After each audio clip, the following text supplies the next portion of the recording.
Hello दर्शन नमस्ते सबैजनालाई। आज म धेरै दिनपछि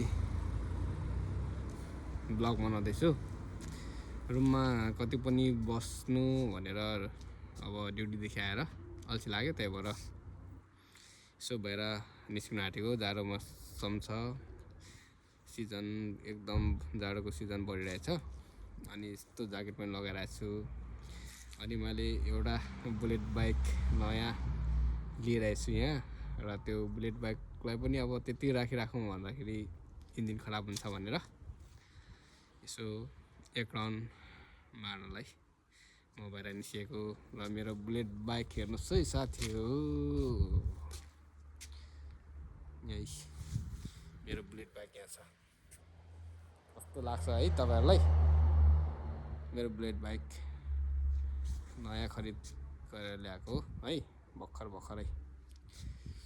अनि अब एक राउन्ड मार्ने हो। अनि टक्क एक राउन्ड मारेर आएपछि खाना खाने टाइम पनि हुन्छ। अनि हल्का जिउलाई पनि यसो तातिन्छ चिसो महिनामा, यसो जाडोमा।